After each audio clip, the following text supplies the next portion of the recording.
Hello financial fans, welcome back to another stock analysis. Today we'll be covering Nike Inc. stock ticker NKE. Nike is a multinational corporation that designs, develops and sells athletic footwear, apparel and accessories. The company's products are targeted towards athletes and people who are interested in sports and fitness. Nike's products line includes a wide range of footwear, including running, basketball, football, and golf shoes, as well as a variety of clothing accessories such as t-shirts, shorts, and hats. Nike also produces a line of performance equipment, including balls, bags, and other gear. In addition to its own product line, Nike also licenses its brand to other companies for use on a variety of products such as sportswear and footwear. The company also operates retail stores, e-commerce sites, and a mobile app for shopping and customer engagement. Nike also sponsors a variety of athletes, teams, and events around the world and has a strong focus on marketing and advertising to promote its brand and products. Overall, Nike is a company that designs, develops, and sells athletic footwear, apparel, and accessories, and also licenses brands to other companies and sport athletes, teams, and events. They currently are sitting at a market cap of $198.9 billion, and in 2021, they generated a revenue of $46.8 billion. The dividend yield is sitting at 1.06%. 42% of their revenue is generated from sportswear, 13% from the Jordan brand, 11% from running brands, 8% from training equipment, 5% from football, 5% from basketball, and the remaining 16% from others various streams. To determine the final valuation of the company, we'll be using a margin of safety. This margin of safety will be based on financial ratios, financial health, and the growth of the company. We'll be using a standard margin of safety of 25%, which can either increase or decrease by the ratios that we're going to look at in just a moment. The severity that the margin of safety will increase or decrease by will be determined by using a scale. When we're using 4 colors in a scale, bright red will mean 5% increase, orange will mean no change, light green will mean a 5% deduction, and bright green will mean a 10% deduction. When we're using 3 colors, bright red will mean a 5% increase, orange will mean no change, and bright green will mean a 5% deduction from a margin of safety. The first 2 ratios that we'll be looking at are the EBIT growth and the margin growth. The EBIT has grown from $3.2 billion to $6.67 billion in 2022. The average growth during this period was 14.7%, meaning a 5% deduction from a margin of safety.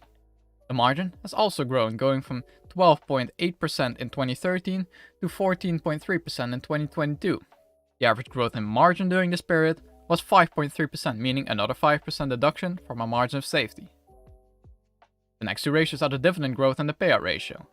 The dividends have gone from 84 cents a share annually in 2013 to $1.22 a share annually in 2022, with a big run up until 2015 and a dump going to 2017, but managing to regain itself all the way to 2022.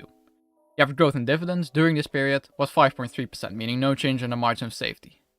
The payout ratio is sitting at a very solid 35.4%, so no change in a margin of safety once again.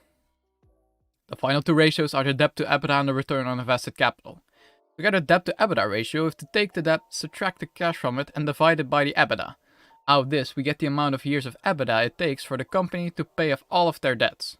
For Nike, they are holding more cash than debt, meaning they have a 0% debt to EBITDA ratio because they have no net debt, meaning a 5% deduction from a margin of safety. The return on invested capital is also very solid, sitting at 27%. Meaning another 5% deduction from a margin of safety. Looking very good so far. Let's go look at the valuation models next to determine the intrinsic value of Nike. The first valuation model that we'll be using is the discounted cash flow model. I've imported free cash flow going from 2013 to 2022. The average growth in free cash flow during this period was 37.5%.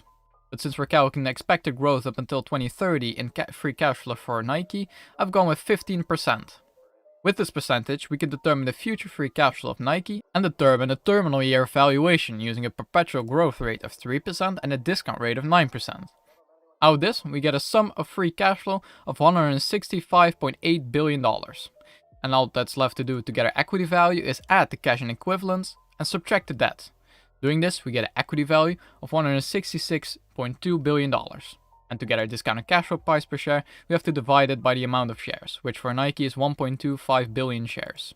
Then we get a discounted cash flow price per share of $132.99, and with the current price of $128.29, we get a small upside of $4.70, which is a 3.67% upside. The second model that we'll be using is the dividend discount model. I've imported the dividend payouts going from 4 years ago to the current year.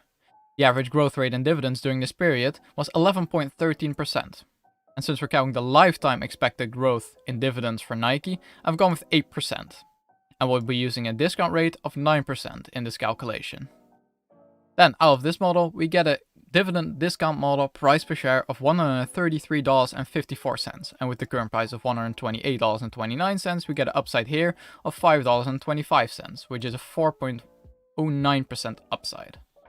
The last model that we'll be using is the multiple valuation. In this model, we'll be looking at very similar brands to Nike, look at their stock price and their earnings per share to determine the average PE multiple in the industry. In this case, this average PE is 25.33.